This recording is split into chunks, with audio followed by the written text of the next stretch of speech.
The world's most interesting person sits in his bedroom, surrounded so tightly by piles of toys and games that he hasn't much room to move. As he leans back, oblivious to his parents arguing downstairs and to the smell of his mother's compulsive hoarding seeping through the floor, he thinks of how exceptional and amazing he is. He's been embraced by luck and blessed by the divine since his birth. Exalted by a godly animatronic bear, he had his very name changed as a child, a right reserved exclusively for the great prophets and religious leaders of the past. The bear must have recognized the greatness in him, like when he won the Sonic the Hedgehog sweepstakes at 11 years old. And it's not surprising why. The reasons why he is so strong and smart and is such an amazing artist are plain to him. His father was a great engineer, descended from the powerful and ancient Cherokee people.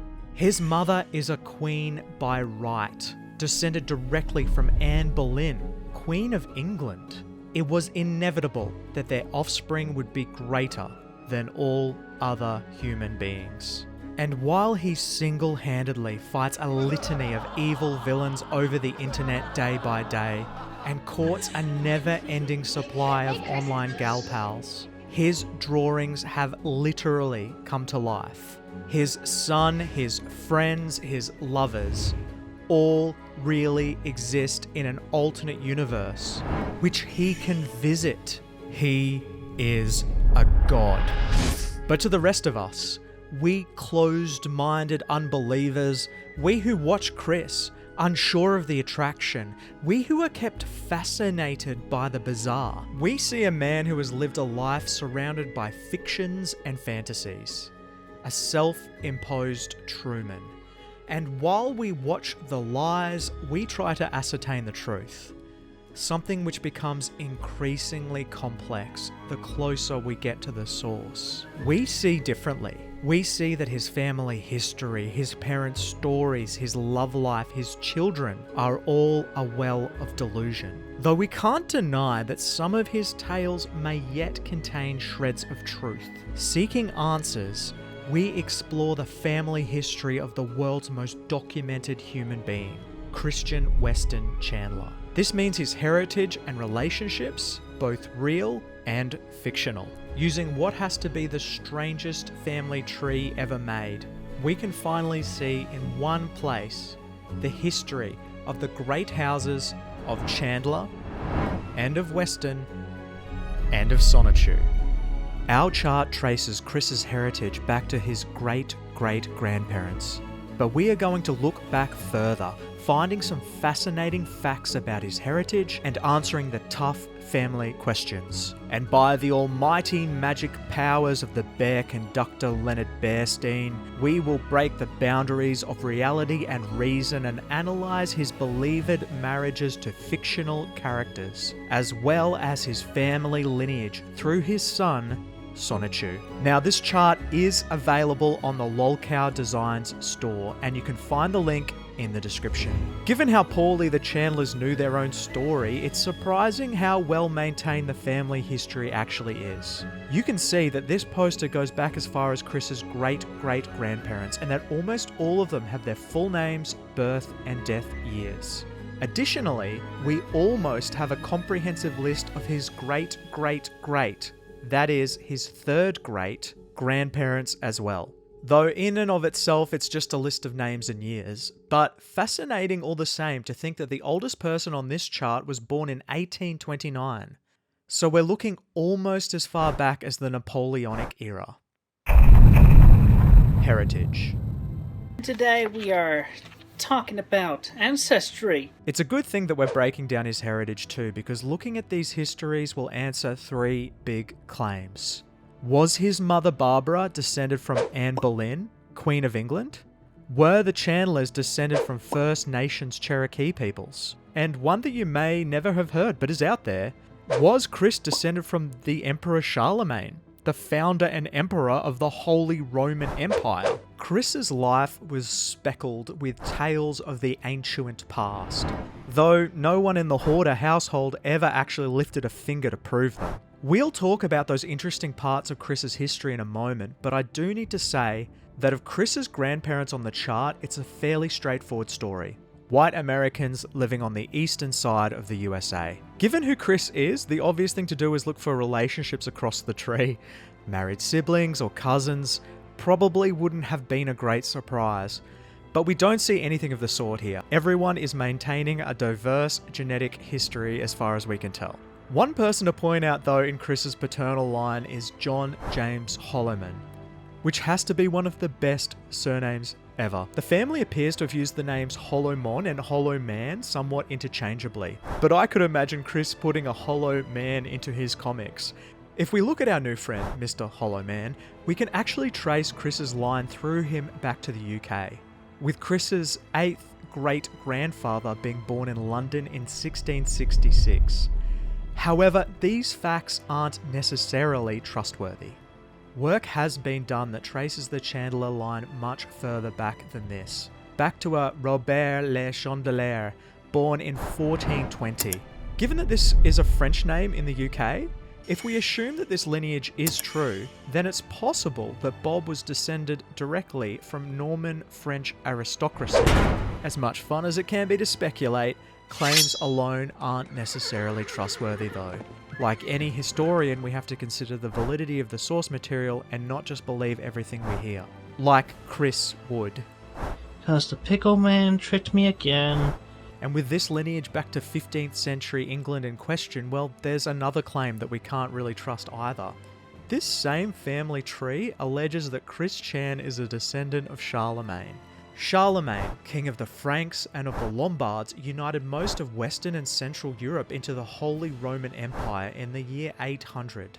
We'll need some hard evidence to believe such a speculative claim. But if any of these aristocratic claims are true, then it's incredibly sad that the Chandlers chose to tell fictional stories about their past, rather than the real and fascinating ones. Despite all this speculation about English and French and Central European heritage, you'll notice a distinct lack of Cherokees or any other indigenous Americans being mentioned. We have the Cherokee blood on 1/16. Chris often spouted that he had Native American heritage, but as his genetic test results eventually showed, there wasn't a blip, proving Chris to be not true and ruining the validity of his amazing comics. But why did the Chandlers even claim something outrageous like this in the first place? There must be something of an explanation for this. Feedback from Christorians is that there were times when it became popular to tell stories about having some Native American blood, and untrue tales of Native ancestors weren't uncommon. Reasons for this range from covering up some African heritage to escape race laws and terrible treatment of Black Americans, to gaining some family clout with stories of an ancient heritage, to claiming an entitlement to land, or could just have been a fun story to tell around the campfire.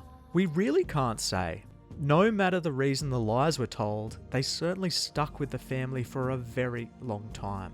And now onto the western side of the family. Anne Boleyn. Weston, my mother's maiden name, and a proper English name from royal descent. Are the adamant claims that they are descended from Queen of England, Anne Boleyn, true? 30 seconds of research will clear this up, so let me enlighten you. Anne's only child was Queen Elizabeth I.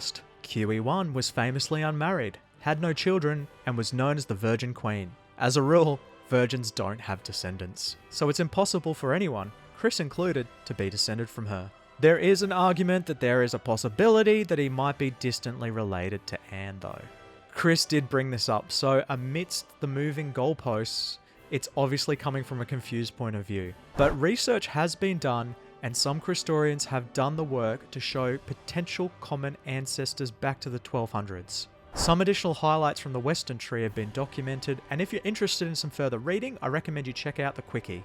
I'll leave a link in the description in case you'd like to check that out, though we'll keep our eyes onto this chart for the moment. And Bob, if you'd be so kind, tell us about this music you're about to play for us. Okay, this is jazzy jugs, kazoos, and washboards. It's a style of American jazz that has been far too long overlooked. Chris alleges that his father Bob was half Sonichu, half human. This is difficult since Chris is the father of the first Sonichu. It's more difficult because Sonichu lives in a different universe than Bob. It's most difficult because Bob is a human and is descended from human beings. Weighing up the facts, we'll have to politely dismiss this claim. Robert Franklin Chandler Jr. was unsurprisingly the son of Robert Franklin Chandler Sr., who was known as Bobby. Bobby had Bob to his first wife, Jean Holomon, yes, that Holomon, and after her passing remarried and had 2 daughters, Lethal and Betty. Betty has survived them all, as far as we can tell. Bobby himself had 8 siblings, while Jean had 6. Bobby appears to have served in the military, and his death certificate shows that he worked as a security guard, a type of person that Chris despised, calling them jerk-ops and harbouring an ongoing vendetta against all people in that profession. It is true that Bob served briefly during the Korean War in the Signal Corps, though he never saw action. It's also true that he was a successful engineer with GE, holding 4 patents.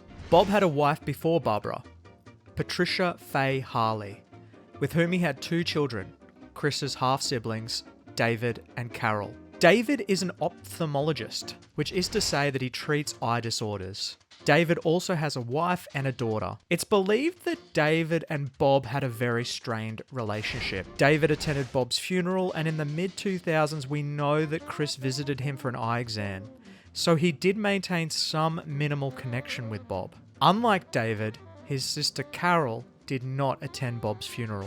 Chris's half-sister Carol has been remarked as being a successful mathematician, possibly working for the US government, and there's very little known about her. The image of Carol on this chart, therefore, is Chris's depiction of her, made from a Nintendo amiibo and modeling clay. Thanks for that, Chris. Her lack of attendance at his funeral goes a long way to supporting speculation that Bob had a very poor relationship with his first family, and potentially was not a good father to them. Perhaps this fueled his indulgence of Chris's behaviour, and of Chris's fantasies, in his later life.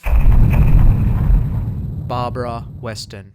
Barb was born to Joe and Carrie, and had 5 siblings. It's claimed that Joseph was a veteran, likely during World War I, though there's just no evidence of this to be found. What we do understand is that he passed away in 1955 while hauling wood along a rural road. He allegedly fell off his horse-drawn wagon, was run over by one of its rear wheels, and died of a broken neck. His body was discovered after his horse and wagon arrived without him. 1955 seems somewhat late for horse and cart road travel though. It's possible that he's been confused with his father, also Joe Weston. We just aren't sure, and it's fitting that we start off confused about Barb's story. It's impossible to talk about Barbara without mentioning her manipulative behaviour and poor life choices. In Christian's life, we see her emotionally blackmailing and manipulating him, like when she threatened to harm herself just because he wanted to go on a trip to the Maryland Music and Gaming Festival. Or when Bob threatened to clean the house because the hoarding situation had got out of control. We will cover the ultimate unfortunate nature of Chris and Barb's relationship at the end of this video. But even putting the elder abuse aside, Chris knew a lot of personal information about Barb and her past sexual partners and activities, which one would not expect a son to know. Chris's maternal half-brother Cole claims that his family life was an abusive one.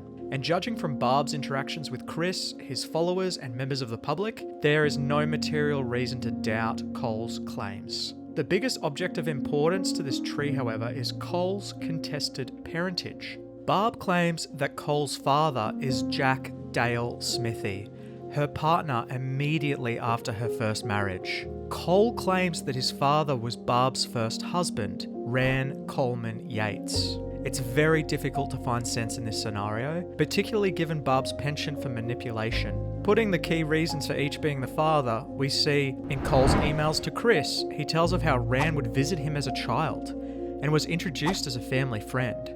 It seems unlikely that Ran would visit his ex-wife and would be friendly with her son to another man. In the opposite column, if Cole was Ran's son, then saying so would reduce any shame attached to having a child out of wedlock in her conservative Christian community, although no evidence of them being married can be found. If he was Smithy's son, then why name him Cole? Ran also has a grandson named Cole. We don't have any definitive answers on Cole's parentage, but the evidence does suggest one likely story. Barb was manipulating both men, perhaps to maintain a fallback plan with Ran if things fell apart with Smithy. This is something we'll likely never know. Regardless, Cole refused to believe that Smithy was his father, and Barb refused to back down from her position. After Smithy, Barb then went on to marry Jerry Harmon, who was a magician and a Freemason. Cole attests to both of them causing him severe physical and mental torment, which they apparently enjoyed. Cole left home at the age of 16 or 17, which was about the time when Barb married Bob. He went to university, got married, and became a film critic. Regardless of the truth, he certainly had a difficult upbringing. Borb. These two jokers met at a British pub in Richmond where Bob was performing in 1979. The story goes that Barbara pursued him and that they married the next year, with Christopher following 2 years later. This of course was Bob's second marriage, but according to Barbara's count, it was her fourth. And before we move on to their beautiful baby boy, it would be wrong of us not to note Liquid Chris, a real and true son of Bob and Barb. Some people might contest and say that he's a fake, but to those people, I simply point out that he is more real than most of the characters who will follow on this family tree. Liquid married his sweetheart Casey and became a video game developer. It's rumoured, however, that Chris turned him into a baby and sent him to hell, which seems exceptionally unkind, especially from a CPU goddess. And despite the stories from a new Liquid Chris about his divorce, we will keep his happy marriage on the chart. It's heartwarming that someone in the Chandler family tree gets to live happily ever after. And now to the centre of the chart. I am Christian Weston Chandler! It's amazing to think that there was so much craziness and heritage on this chart before we even began discussing Chris. Chris was born in 1982 as Christopher Chandler, before he was renamed by a bear. They call me the real name that God has been given to me, and the bear at Regency Square Shopping Center. The bear was named after Leonard Bernstein, an American conductor who's best known for the Broadway musical West Side Story. Bearstein sits atop the chart as he has remained a quasi-divine being in Chris's life. The Bears have continued to perform too, through Christmas 2022, and it looks like they're set to continue to appear in the future. And that's right, the robots that you're seeing on the screen were literally the basis for Chris's emerging identity at 10 years of age. By mistaking a young Christopher as Christian, an animatronic bear set into motion the first of Chris's name changes, enforcing to a young Chris that he was greater and more important than those around him. It must speak to the Chandler family's stability that they actually chose to change Chris's name to Christian, and through his life a collection of various names were a badge of pride for Chris.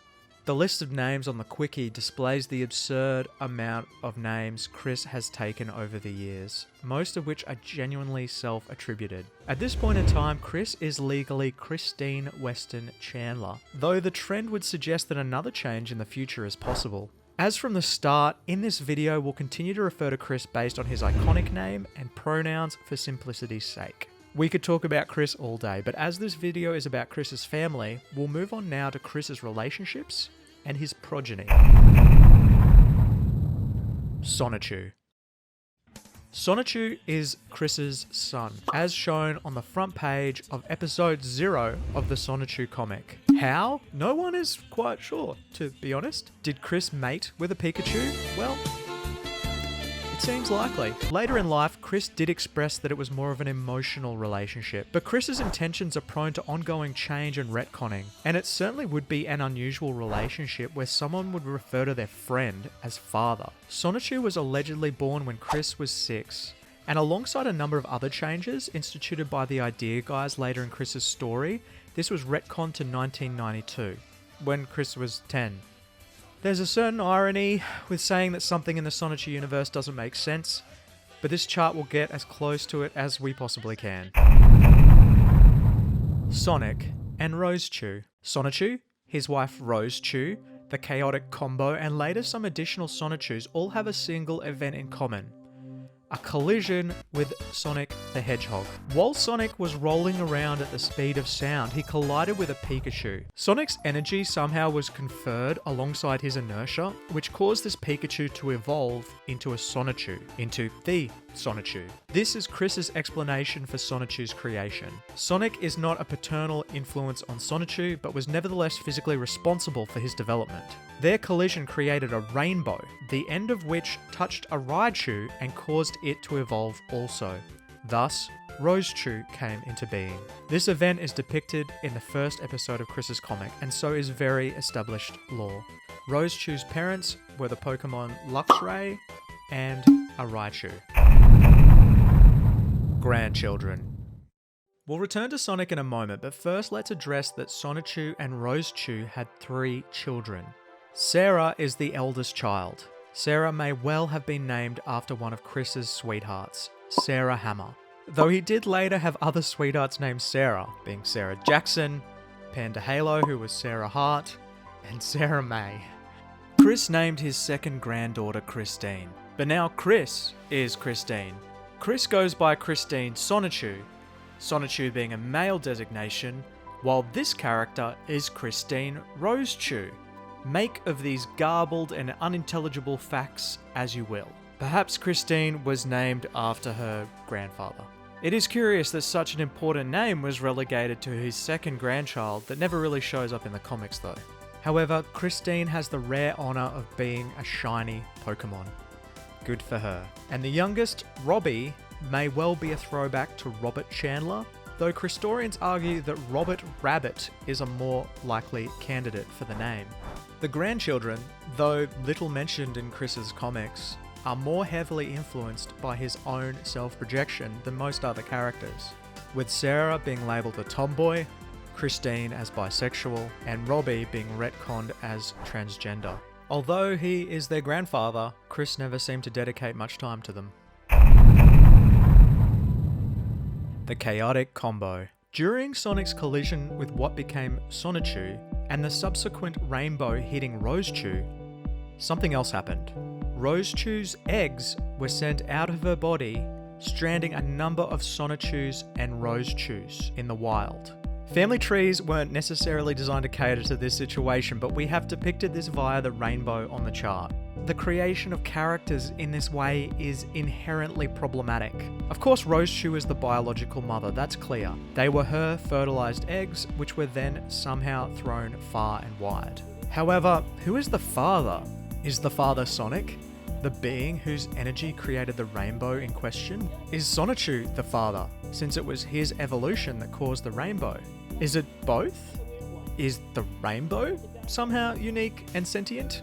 An embodiment of power? Was it a virgin birth? It's further complicated by the fact that the fertilization of Rosechu's eggs wasn't consensual. And although the act wasn't intentional by the male characters either, Chris still wrote it that way. I'll leave the ethics of that for you to decide. But thus, the chaotic combo was created. Wild, Bubbles, Punchy, Angelica, and Magi-Chan, each being raised in distinct places which affected their Pokemon types and personalities. And depending on the answer to the questions above, they are also his grandchildren. Magi-Chan and Mewtwo. Amazingly, Magi-Chan is not the first reference to magicians that we've seen on this family tree.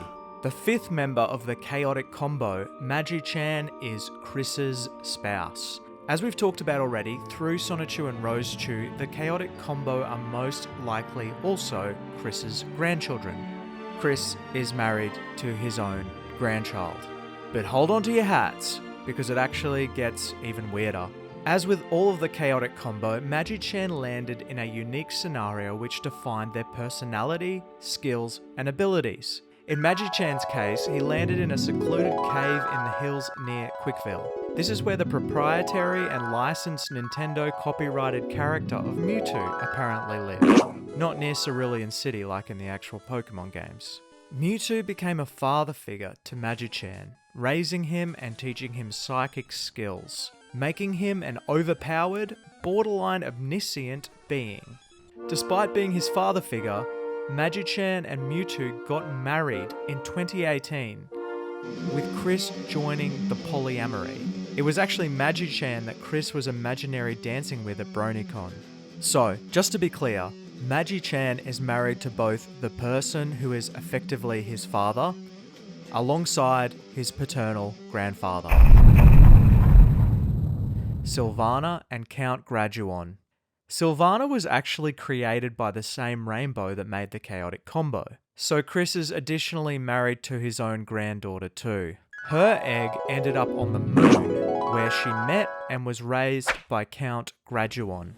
It would be obvious to people familiar with Chris's early life. The Graduon is a transparent representation of his negative feelings over how poorly he handled his own graduation ceremony, and how terribly he failed to step into adulthood.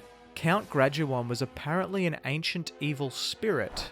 Although he was a member of the European aristocracy, being a count, Chris actually stated he was in medieval times, the time of castles, kings and queens, wizards, witches and sorcerers, reminiscent of around Camelot and the Knights of the Round Table and all that sort of rot.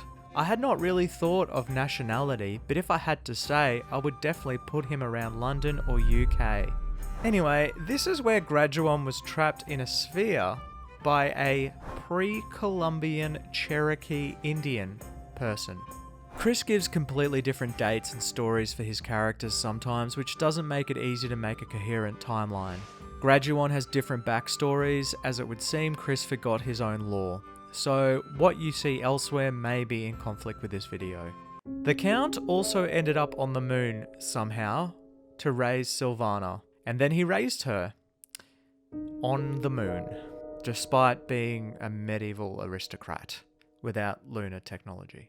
As well as raising her like a father, Count Graduon trained her in the power of shapeshifting, as well as making her transgender. Chris uses Sylvana to have affairs with his own characters while shapeshifting into other people to fool them. A really awful plot device, and it's quite telling that Chris has chosen to marry a troll guilty of such seriously heinous crimes.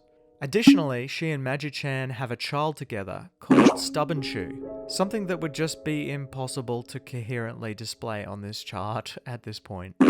Even without the conjecture of who the father of the chaotic combo might be, there's no doubt whatsoever that Rosechu was the mother. Magi-Chan and Sylvana are married siblings with a child.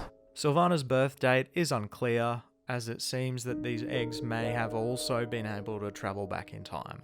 Who can really say at this point? Cryzel. Cryzel is another member of Chris's harem. Cryzel is female, just with a mane of chest hair. Cryzel was largely an invention of the idea guys, with her story including Chris marrying her when she was 15. Chris later retconned the story to say that she was over 100 years old.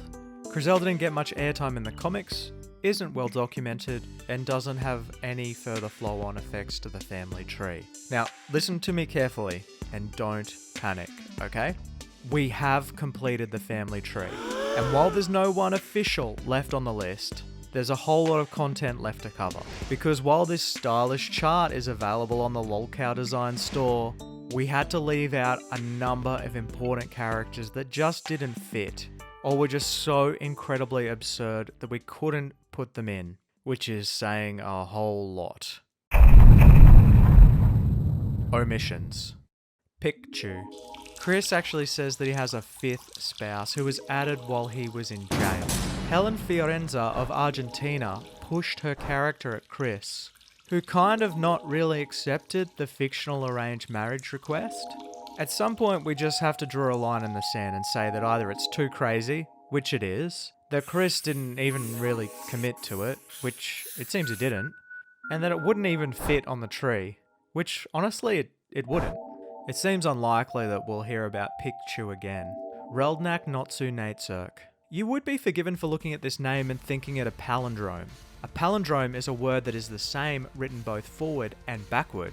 Two words that are the opposite spelling though are called Emordinlap words, which is palindrome backwards. I know we've had some strange stuff covered in this video, but this one is actually true.